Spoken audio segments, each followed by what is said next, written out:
اس video میں آپ کے ساتھ شیئر کروں گی کہ عمرہ کرنے کے دوران آپ کو کون سی دعائیں پڑھنی چاہیے اور کون سی نہیں پڑھنی چاہیے۔ تو اس ویڈیو میں آپ کے لیے بہت ساری آسانیاں ہیں، کیونکہ بہت سارے لوگ قرآن پاک نہیں پڑھے ہوتے ہیں اور عمرہ کی سعادت حاصل انہیں ہو جاتی ہے، لیکن وہ پریشان ہوتے ہیں کہ وہ وہاں جا کے کیا کریں گے۔ تو اس ویڈیو میں آپ کے لیے بہت ساری آسانیاں لے کے آئی ہوں۔ آپ نے ویڈیو کو فل واچ کرنا ہے اور یہ دیکھنا ہے کہ آپ عمرہ کے دوران، طواف کے دوران کیا پڑھ سکتے ہیں، صفا مروہ کی سعی جو ہے اس کے درمیان آپ کیا پڑھیں گے۔ تو اس ویڈیو میں بہت ساری آسانیاں ہیں، تو آپ نے ویڈیو کو دوسروں کے ساتھ بھی شیئر ضرور کرنا ہے۔ تو اس ویڈیو کے تھرو میں آپ کے ساتھ وہ چیزیں شیئر کرنا چاہ رہی ہوں جس سے آپ کے عمر میں بہت ساری آسانیاں پیدا ہو جائیں گی۔ بسم اللہ الرحمن الرحیم۔ السلام علیکم viewers, welcome back to my YouTube channel. کیسے ہیں آپ سب؟ آئی ہوپ کہ بالکل خیریت سے ہوں گے۔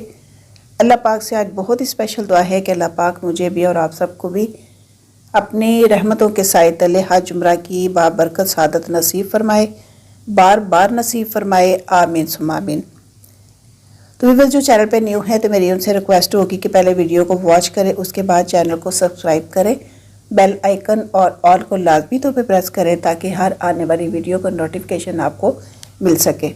تو ویورز آپ سب کی دعاؤں سے اللہ پاک نے مجھے یہ عمرہ کی سعادت نصیب فرمائی ہے، تو میں نے سوچا کہ آپ کے ساتھ کچھ ایسی چیزیں ڈسکس کروں تاکہ کوئی آئے تو بہت ساری چیزیں ایسی ہوتی ہیں کہ جن کا پتہ نہیں ہوتا۔ تو ویورز طواف شروع کرنے سے پہلے کیا کیا تھا میں نے کہ وہاں پہ گرین لائٹس لگی ہوئی ہیں، تو گرین لائٹس پہ نیت کی تھی، نیت کر کے تو پھر حجر اسود کے سامنے دونوں ہاتھوں سے بوسہ لیا تھا، کیونکہ حالت احرام میں ہم حجر اسود کو ٹچ نہیں کر سکتے، نہ رکن یمانی کو کرنا چاہیے، نہ خانہ کعبہ کے غلاف کو کرنا چاہیے۔ وہ اس وجہ سے نہیں کرنا چاہیے کہ ان تینوں چیزوں کو خوشبو لگی ہوتی ہے اور حالت احرام میں خوشبو ہمیں منع کی گئی ہے۔ تو اگر ہم ان تینوں چیزوں کو ٹچ کر لیتے ہیں تو ظاہری بات ہمارے ہاتھوں کو خوشبو لگ جائے گی، اور یہ چیز جو ہے حالت احرام میں منع ہے۔ تو اس لیے دور سے ہی دونوں ہاتھ اٹھا کے تو بوسہ لیا جا سکتا ہے۔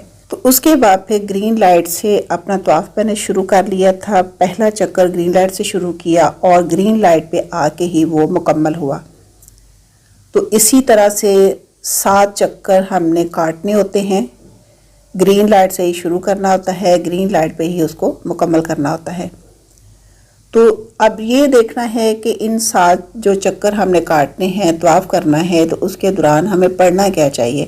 تو پڑھنے کے لیے چھوٹی سی ایک بک بھی مل جاتی ہے جس کے اوپر 7 چکروں کی علیحدہ علیحدہ دعائیں لکھی ہوتی ہیں، پہلے چکر میں کون سی دعا ہے، دوسرے کی کون سی ہے، تیسرے کی، چوتھے، پانچویں، چھٹے اور 7ویں کی کون کون سی دعائیں ہیں۔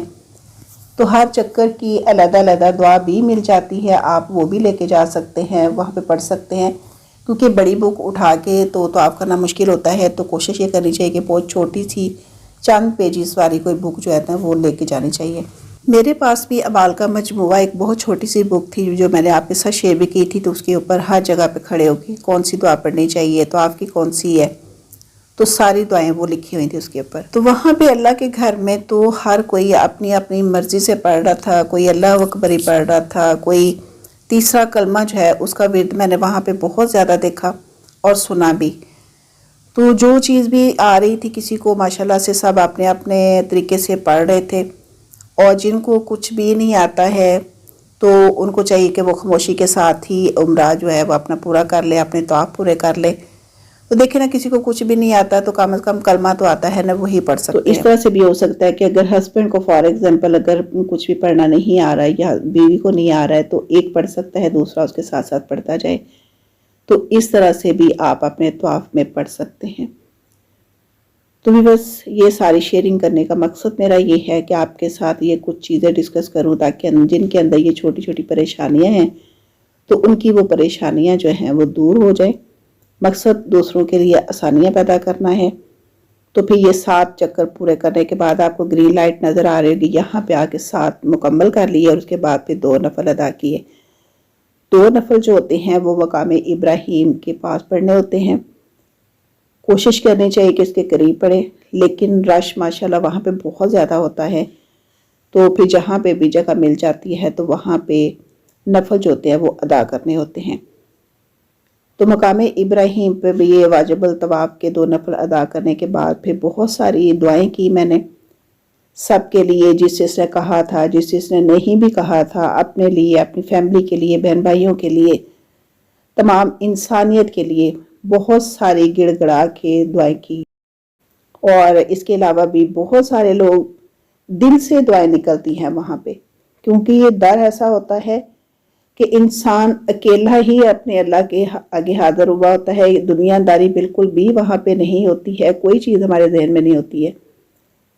تو یہ ایک بہت بڑا معجزہ ہوتا ہے کہ انسان ہر چیز بھول کے تو صرف اللہ تعالیٰ کے حضور جو ہوتا ہے وہ پیش ہوا ہوتا ہے، کسی کی طرف کوئی دھیان نہیں جاتا، دنیا داری کا کوئی وہاں پہ کام یاد ہی نہیں رہتا۔ میں تو جب بھی وہاں پہ جاتی رہی ہوں، جو ہی خانہ کعبہ پہ نظر پڑتی تھی تو دنیا داری کی ہر چیز میرے ذہن سے نکل جاتی تھی۔ تو مقام ابراہیم پہ 2 نفل ادا کرنے کے بعد اللہ کا شکر ادا کیا کہ اللہ پاک نے یہ سعادت نصیب فرمائی ہے۔ پوری زندگی اس چیز کو ترس گئی تھی اور اللہ پاک نے اپنا خاص کرم کیا۔ اس کے بعد پھر پیٹ بھر کے آب زمزم پیا اور اللہ کا لاکھ شکر ادا کیا کہ اللہ پاک نے یہ مجھے نصیب فرمایا ہے، کیونکہ جب بھی میں آب زمزم پیتی تھی تو بہت حسرت ہوتی تھی اور دل سے دعا نکلتی تھی کہ یا اللہ پاک یہ اپنے گھر بلا کے مجھے آب زمزم پلا۔ تو اللہ پاک نے یہ میری یہ دل کی بہت بڑی خواہش پوری کی، تو اس مالک کا بڑا احسان ہے، شکر ہے اس کی ذات کا۔ تو طواف پورے کرنے کے بعد آب زمزم پینے کے بعد پھر باری تھی صفا و مروہ کی سعی کی۔ تو طواف خانہ کعبہ کے لیے جس طرح وضو بہت ضروری ہوتا ہے، اسی طرح صفا مروہ کی سعی کے لیے بھی باوضو ہونا ضروری ہوتا ہے۔ یہاں پہ بھی نیت کی جاتی ہے، صفا و مروہ کی پہلے نیت کی جاتی ہے، نیت کرنے کے بعد اللہ پاک کی حمد و ثنا اور پھر دعا کی جاتی ہے، تو اس کے بعد پھر صفا سے مروہ کی طرف سعی کی جاتی ہے۔ تو اس طرح سے 7 چکر کاٹنے ہوتے ہیں۔ تو یہ آپ کو گرین لائٹس نظر آ رہی ہوں گی، اور یہاں پہ آ کے تو مرد حضرات نے اعتدال کے ساتھ دوڑنا ہوتا ہے۔ تو اس طرح جب آپ صفا سے مروہ کی طرف جاتے ہیں تب بھی یہ گرین لائٹس نظر آتی ہیں، تو مردوں کو اسی طرح سے اعتدال میں رہ کے دوڑنا ہوتا ہے، جبکہ عورت کے لیے یہ پابندی نہیں ہے۔ تو اس کے بعد پھر جب یہ چکر پورا ہو جاتا ہے پھر مروہ سے صفا کی طرف آنا ہوتا ہے، پھر بھی یہ گرین لائٹس رستے میں آتی ہیں، تب بھی مرد حضرات نے اعتدال کے ساتھ رہ کے دوڑنا ہوتا ہے۔ تو اسی طرح سے 7 چکر کاٹنے ہوتے ہیں۔ اور اب بات ہے کہ اس میں اب کیا پڑھنا چاہیے۔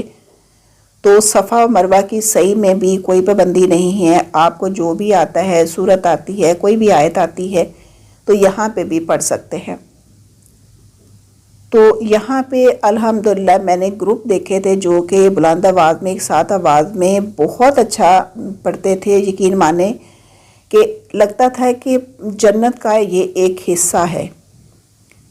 اتنا زندگی میں مجھے کبھی مزہ نہیں آیا وہاں پہ جس طرح سے پڑھ رہے تھے سب لوگ، بلند آواز میں پڑھ رہے تھے مرد حضرات، بہت ہی اچھا لگتا تھا۔ تو اسی طرح سے یہ 7 چکر کاٹنے ہوتے ہیں جو آپ کو یہاں پہ بھی آتا ہے، جیسے کہ خانہ کعبہ کے طواف پہ جس طرح سے بھی جو بھی آتا ہے آپ پڑھ سکتے ہیں، یہاں پہ بھی کوئی پابندی نہیں ہے۔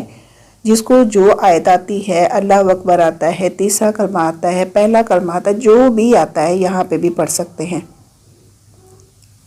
تو صفا مروہ کی سعی میں بھی یہاں پہ بھی بہت ساری جگہ پہ آب زمزم کے کولر رکھے ہوتے ہیں، ٹھنڈا آب زمزم جو ہوتا ہے وہ مل جاتا ہے، کیونکہ ماشاءاللہ یہ کافی زیادہ سفر بن جاتا ہے، تو اس چیز کا وہاں پہ بہت زیادہ خیال رکھا ہوا ہے۔ آب زمزم ہر جگہ پہ مل جاتا ہے، ٹھنڈا بھی ہوتا ہے، تازہ بھی ہوتا ہے، تو کسی بھی قسم کی کوئی پریشانی نہیں ہوتی ہے۔ تو یہ چاہے کتنا بھی سفر ہوتا ہے لیکن آپ یقین مانیں کہ وہاں پہ پتہ بھی نہیں چلتا ہے۔ اس ٹائم انسان اللہ کے حضور اتنا پیش ہوا ہوتا ہے کہ بالکل احساس ہی نہیں ہوتا، تھکن کا احساس نہیں ہوتا ہے۔ میں نے وہاں پہ چھوٹے چھوٹے بچوں کو بھی صحیح کرتے ہوئے دیکھا تھا۔ تو الحمدللہ یہاں پہ ہر انسان کے لیے اللہ پاک بہت ساری آسانیاں پیدا کرتا ہے، اور نیت بھی یہ کرنی چاہیے کہ یا اللہ پاک اس کو میرے لیے آسان بنا دے۔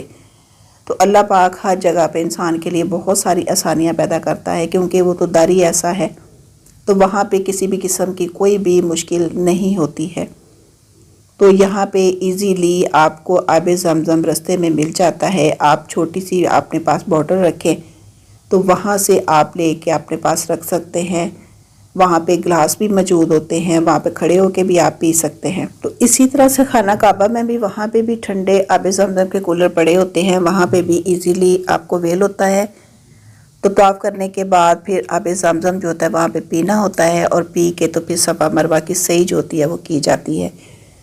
تو اس دوران بھی ماشاءاللہ سے آپ کو ایزیلی آب زمزم مل جاتا ہے۔ تو صفا مروہ کی سعی کے 7 چکر پورے ہونے کے بعد 2 نفل شکرانے کے ادا کرنے ہوتے ہیں۔ نفل ادا کرنے کے بعد پھر مرد حضرات اپنے بال منڈواتے ہیں، اور عورتیں جو ہوتی ہیں وہ انگلی کے ایک پورے سے تھوڑے سے زیادہ بال جو ہوتے ہیں وہ کاٹنے ہوتے ہیں۔ تو یہ قصر کرنے کے بعد پھر اللہ کا شکر ادا کیا جاتا ہے، اور عمرہ جو ہوتا ہے اس کے تمام اعمال پورے ہو جاتے ہیں۔ تو اس کے بعد پھر میں یہ دیکھیں کہ ماشاءاللہ سے آپ کو بہت خوبصورت سی نظر آ رہا ہوگا۔ تو یہ سارا کمپلیٹ کرنے کے بعد پھر واپس مجھے جانا تھا اپنے روم میں۔ تو یہ واپسی کا منظر ہے، آپ کو کچھ ریکنگ بھی نظر آ رہی ہوگی، اس کے اوپر قرآن پاک پڑے ہوتے ہیں۔ تو جو ہی میں باہر نکلی تو بہت ہی خوبصورت ویوز تھے ماشاءاللہ۔ دیکھیں کہ کس قدر یہ پیارا لگ رہا ہے۔ یہ جگہ ہی ایسی ہے کہ ہر جگہ جہاں پہ بھی میری نظر پڑتی تھی بہت ہی خوبصورت اللہ کی رحمتیں نظر آ رہی ہوتی تھی، اور اللہ کا شکر ادا کرتی تھی کہ یا اللہ تیرا شکر ہے کہ تو نے مجھے یہ دن دکھایا، اور مجھ جیسی گناہگار انسان کو عمرے کی سعادت نصیب فرمائی ہے۔ اس اللہ کا جتنا بھی شکر ادا کروں کم ہے۔ تو یہ ماشاءاللہ سے بہت سارے لوگ جو ہیں وہ عمرہ کرنے کے لیے کچھ آ رہے ہیں، کچھ اپنا عمرہ کمپلیٹ کرنے کے بعد جا رہے ہیں۔